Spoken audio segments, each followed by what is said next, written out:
Selamat pagi, Shalom. Bapak Ibu Saudara yang dikasihi oleh Tuhan Yesus Kristus, Jemaat GPIB Ephatha Batu Kajang, Shalom. Kita akan merenungkan firman Tuhan pada pagi ini. Sebelumnya mari kita berdoa, kita tundukkan kepala. Kita berdoa. Bapak, terima kasih untuk penyertaan Tuhan di sepanjang istirahat malam kami. Dan pada saat ini Bapak, kami telah bangun. Dan sebelum kami beraktivitas, kami mau merenungkan firman Tuhan. Biarlah kiranya Roh Kudus-Mu turun atas kami, sehingga kami dimampukan untuk memahami bagian firman Tuhan ini sebagai kekuatan baru di dalam kehidupan iman percaya kami. Berfirmanlah Tuhan, karena kami telah siap untuk mendengarnya. Jadi dalam anak-Mu Yesus Kristus, Sang Juru Selamat kami yang hidup. Amin. Jemaat Tuhan, kita akan merenungkan firman pada pagi ini terambil dari Yoel pasal yang ketiga, ayat 9 sampai ayat yang ke-11. Yoel pasal yang ketiga, ayat 9 sampai ayat yang ke-11. Demikian firman Tuhan. Berkat untuk umat Tuhan. Maklumkanlah hal ini di antara bangsa-bangsa. Bersiaplah untuk peperangan. Gerakkanlah para pahlawan. Suruhlah semua prajurit tampil dan maju. Tempalah mata bajakmu menjadi pedang, dan pisau-pisau pemangkasmu menjadi tombak. Baiklah orang yang tidak berdaya berkata, "Aku ini pahlawan." Bergeraklah dan datanglah, hai segala bangsa dari segenap penjuru, dan berkumpullah ke sana. Bawalah turun ya Tuhan, pahlawan-pahlawan. Bapak Ibu Saudara yang dikasihi oleh Tuhan Yesus Kristus, Shalom. Kalau kita berbicara tentang siapa yang paling kuat, siapa yang paling hebat, siapa yang paling benar, biasanya itu kembali kepada kita. Orang itu paling senang kalau dia yang paling hebat. Orang paling senang kalau dia yang paling benar. Dan orang paling senang kalau dia juara satu. Tidak ada orang yang suka kalah. Tidak ada orang yang suka rugi. Semuanya mau menjadi orang yang besar, menjadi orang yang paling hebat, menjadi orang yang paling pertama. Tapi pertanyaannya, Bapak Ibu Saudara, kalau kita sudah menjadi orang yang paling benar, paling hebat, paling kaya, satu yang harus kita renungkan bersama adalah, apakah dengan semua yang kita punya itu, apakah dengan semua yang kita miliki itu, apakah kita menjadi berkat bagi banyak orang? Apakah dengan kekayaan yang kita miliki, apakah kita sudah memberi? Kalau kita sudah merasa paling hebat, tetapi orang-orang lain di sekitar kita jauh menjadi orang yang tidak benar, tidak baik, apakah kita sudah merasa bahwa kehebatan kita betul-betul teruji? Hebat sendiri dibandingkan orang-orang di sekitar kita yang hidupnya sama sekali jauh dari sejahtera. Kita kaya, tapi di sekitar kita banyak sekali orang miskin. Dan kita bangga dengan semua itu. Nah, pada saat ini Bapak Ibu Saudara, kita mau merenungkan bahwa orang-orang hebat menjadi orang yang hebat pada saat dia bisa menolong orang lain. Orang-orang hebat dikatakan hebat pada saat dia mampu menjadi berkat bagi banyak orang. Orang-orang yang paling hebat adalah dia bisa berbuat sesuatu dan mendatangkan kebaikan bagi banyak orang. Itulah orang-orang yang hebat.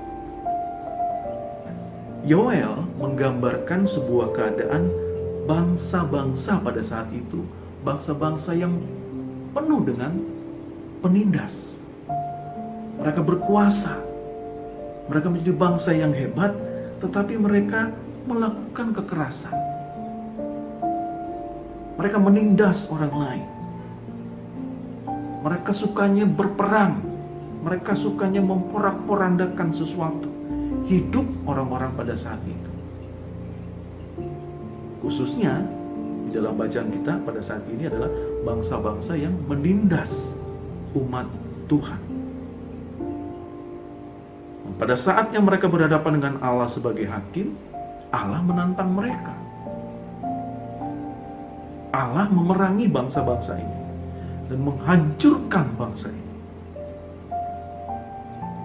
Kita lihat Bapak Ibu Saudara, karena bangsa ini memperlakukan umat Tuhan tanpa belas kasihan, Allah menyatakan keadilannya dan menghukum bangsa-bangsa ini karena mereka melakukan banyak kekerasan. Bangsa-bangsa ini adalah bangsa yang besar, Bapak Ibu, bangsa yang hebat. Tapi mereka suka melakukan kekerasan, menindas orang lain. Dan Tuhan tidak suka orang-orang yang melakukan kekerasan dan menindas sesamanya. Perenungan kita pada saat ini mau mengajak kita, Bapak Saudara, membawa kita dalam sebuah perenungan bahwa Allah menjadikan kita ini adalah kawan sekerjanya. Ia memberkati kita supaya kita juga bisa memberkati orang lain, sesama kita. Dan prinsip ini berlaku bagi setiap orang. Kalau kita diberikan kekuatan, maka kekuatan yang ada pada kita itu adalah untuk juga menjadikan kekuatan bagi orang lain. Kalau hidup kita merasa bahwa kita sudah diberkati Tuhan, maka tugas kita saat ini adalah untuk memberkati orang lain. Kalau hidup kita diberkati, kita banyak kelebihan, itu untuk menutupi kekurangan orang lain. Kalau kita merasa kita bisa, kalau kita merasa kita hebat, kita itu belum ada apa-apanya kalau kita belum melakukan sesuatu kepada sesama kita. Apa yang kita punya ini, Bapak Ibu Saudara, itu bukan punya kita sepenuhnya, tetapi Allah memberikan kepada kita. Allah begitu memberkati kita.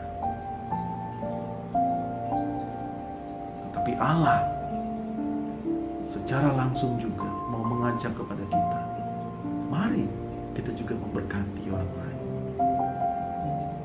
Kalau kita dicukupkan, mari kita juga berbagi kepada orang lain. Firman Tuhan juga mau mengatakan kepada kita, Bapak Ibu Saudara, jangan sesekali menindas orang lain. Jangan sesekali mengecilkan orang lain. Jangan sesekali membuat orang lain terluka dengan tingkah laku, kata, dan perbuatan yang kita lakukan.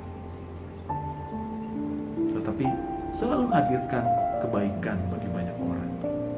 Berikan kedamaian bagi orang lain. Berikan sejahtera kita kepada orang lain. Berkati orang lain dengan apa yang kita sudah miliki, apa yang sudah Tuhan beri kepada kita. Sampai pada hari ini, setiap kita akan mengakui bahwa kita tuh sangat diberkati Tuhan. Ya. Bapak Ibu mungkin punya banyak sekali kesaksian di dalam hidup Bapak Ibu Saudara. Kesaksian di mana isinya adalah betapa hidup kita diberkati oleh Tuhan. Nah, saatnya Bapak Ibu Saudara, bagaimana orang lain juga bisa merasakan berkat Tuhan itu melalui apa yang juga kita saksikan bahwa Tuhan juga memberkati kita.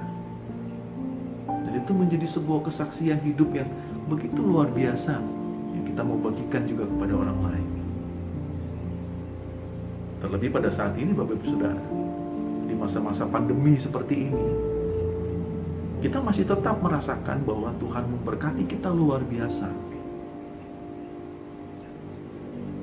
Ada banyak orang mengeluh karena mungkin dia di PHK, usahanya juga tutup, ekonomi juga terpukul, pemasukan tidak ada. sulit melakukan ini dan itu. Tetapi kita masih mau tetap berkata bahwa Tuhan masih memberkati kita. Itu tidak mudah. Karena kita punya iman kepada Tuhan. Tuhan yang menjadi tempat perlindungan kita. Tuhan yang menjadi pegangan kehidupan kita. Dialah yang memberkati kita. Tidak selalu bicara tentang uang. Berkat itu tidak selalu bicara tentang ini. Tapi berkat-berkat itu ada banyak Tuhan boleh berikan buat kita. Kitanya yang harus bisa menerima itu semua menjadi sebuah berkat yang tidak terbatas gitu ya Bapak Ibu Saudara. Dia bisa berikan dia kesehatan kepada kita. Dia bisa berikan kedamaian di dalam hati kita. Dan itu semua berkat-berkat yang luar biasa. Dan ada banyak lagi contoh-contoh yang lain. Tapi inilah yang harus kita syukuri. Bahwa berkat-berkat yang masuk dalam kehidupan kita itu tidak berhenti hanya pada kita. Kita harus juga memberkati orang lain. Dan disitulah kita mau berkata bahwa Allah itu adil. Dia adil kepada kita, sekaligus dia juga adil kepada sesama kita. Sehingga kita merasakan kasih yang sama dari Tuhan kita yang sama. Allah yang maha pengasih, Allah yang adil, Allah yang besar, yang memberkati kita luar biasa. Dari sejak dulu sampai juga masa-masa pandemi seperti ini. Dan kita yakin dan percaya Tuhan akan memberkati juga di masa-masa yang akan datang. Saya, Pendeta Paulus Freddy, Kristen JSC Hombing. Saya saat ini melayani di GPIB Maranatha Pangkal Pinang di Provinsi Kepulauan Bangka Belitung.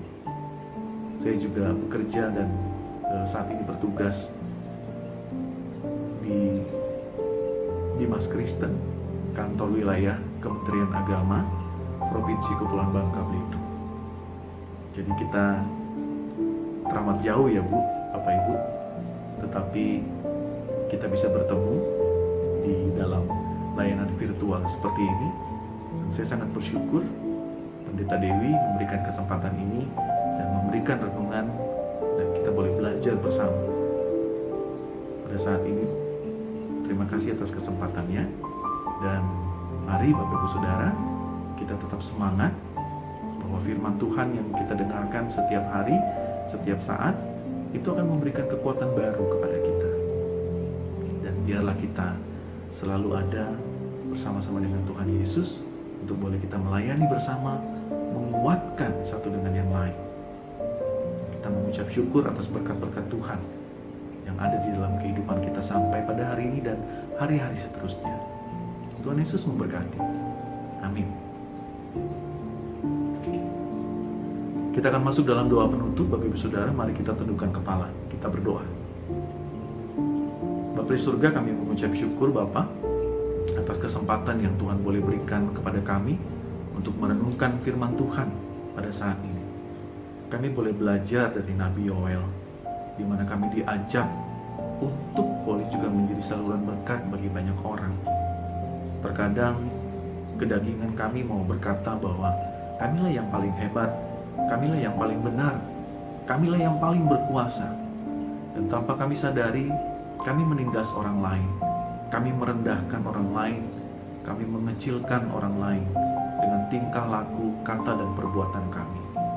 Ampuni segala dosa dan kesalahan kami ya Bapa. Sehingga pada saat ini kami seringkali menyakiti hati orang-orang yang ada di sekitar kami.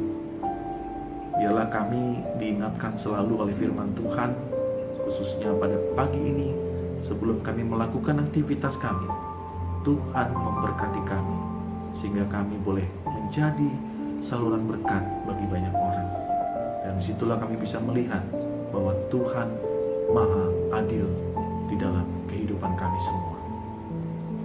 Inilah doa, inilah ungkapan syukur kami Bapa yang kami naikkan hanya di dalam anak-Mu Yesus Kristus Sang Juru Selamat kami yang hidup. Kami telah berdoa. Amin.